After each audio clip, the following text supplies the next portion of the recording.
What's happened to you, alright? Alright, mate, been stabbed. You've been stabbed? Whereabouts? I don't think you have, mate. Imagine being 18 years old. You just started university, you've got new friends, you've got new freedom, you've got those new dreams, you've done your A-levels, you've made your family proud. And you just step into the life that they always hoped that you would have, the first in your family to go to university. That was Henry Nowak.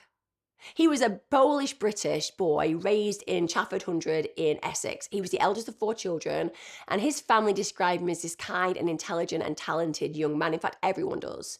And from everything I have read about him, Henry wasn't just loved, he was literally adored.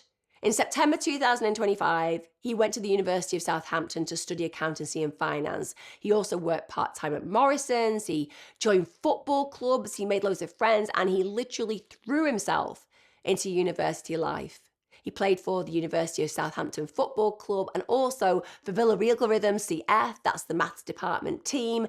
And I love that little detail because it reminds you of who Henry was before this became a case. He was funny, he was social, he was young, he was building a life, his independence. One of his football captains said Henry was the kind of person everyone wanted to be around. When he arrived, people reacted almost as if they'd just scored a goal. He walked in and people literally celebrated.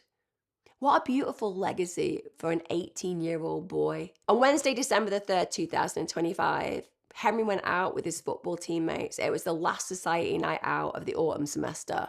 They went to Belvoir Valley in Southampton. They later ended up at the Hobbit pub. Henry was sending Snapchat videos to friends throughout the night. Yeah, he'd been drinking, but later toxicology will show his alcohol level was below the legal driving limit. As the night winds down, Henry leaves his friends, begins walking home alone. And that's the part that makes your stomach tighten. Because every parent knows that an ordinary walk should be just that short journey. The moment when someone says, I'll see you tomorrow, but the problem is nobody quite knows whether tomorrow is going to come. Tomorrow can get stolen. Henry walked along Belmont Road. He's holding his phone out and he's recording Snapchat videos. In the footage, he can be heard singing to himself. He's yawning, he's chatting to the camera. And at one point, he actually pans towards a parked car and he says, hello, car. It's just so painfully normal. An 18-year-old lad, tired after a night out, being silly on his phone. Then, near St. Denis Road, he crosses paths with a man who's just walking the other way. The pavement's narrow, so they brush shoulders as they pass. That's something that should have been nothing, but it wasn't nothing. The man becomes irritated. Henry's still recording at this point. He's filming him and he's calling him a bad man. It's cheeky. It's the kind of thing an 18-year-old might say without understanding that the person in front of him could actually be dangerous, could actually be, in this case, truly a bad man. The man stopped. He turned to Henry and said, I am a bad man.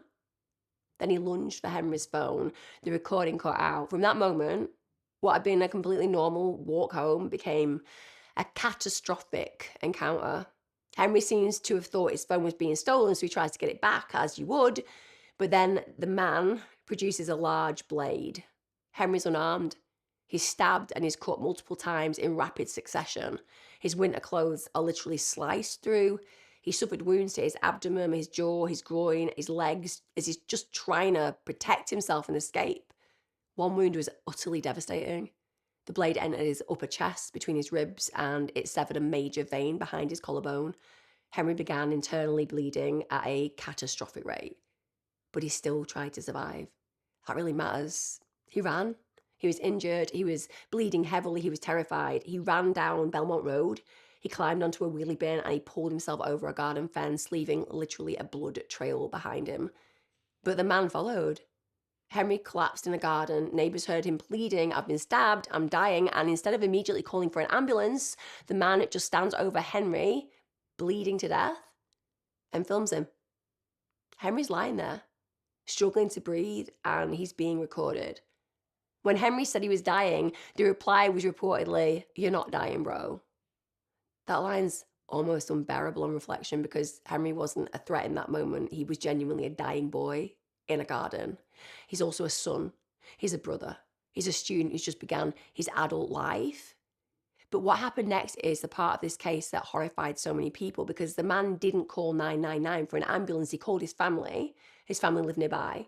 Within minutes, family members arrived before emergency services have even properly been alerted. And according to the case notes, his mother took the bloodstained knife and left the scene with it. Then a 999 call was made. But the call didn't tell the truth about Henry's injuries.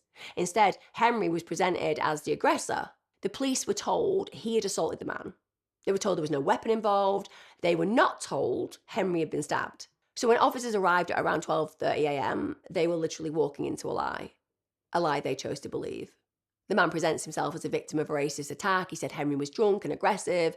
He denies using a weapon. Yeah, me. He's grabbed my brother, he's took my turban off, started grabbing my head. Are you injured? Yeah, I've got swollen eye, little bruise. Alright, just step back a little bit for me. So officers treat him that way. Not as a dying victim, but as a suspect. What's happened to you, alright? Alright, mate, been stabbed. You've been stabbed? Whereabouts? Don't think you have, mate.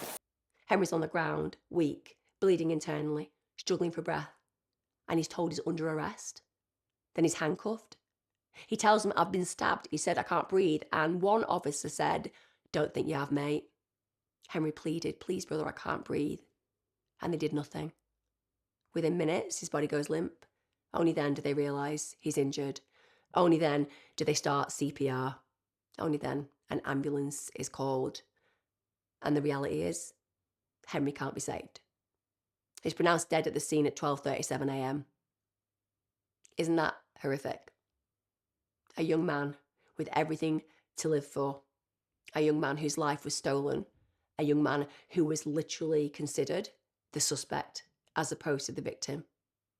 And this is one of the things about this case. It's not just about a stabbing. It's about a dying young man telling people exactly what had happened and not being believed. It's about deception. It's about panic. It's about the power of the first story police here and the fact they chose to believe it. This is about a family who together conspired to prevent justice happening too. And whilst it's been framed as a crime by a Sikh young man, the reality is his actions are not Sikh in any way. When you think about Henry, this young man whose life was stolen, he was an 18-year-old student, a son loved beyond words, a big brother, a footballer, a young man who made people happier when he walked into a room. And I want you to remember his final words. He said he'd been stabbed. He said he couldn't breathe. He asked for help. In the full case that I've covered, we're going to look at what investigators uncovered, what the forensic evidence revealed, and how one ordinary student's night out became a case that has shaken people across the world. Because Henry Nowak's story is about truth. It's about the cost of believing the wrong person because they throw the word racist into a conversation. And it's about a young man who, my God, should have been able to go home.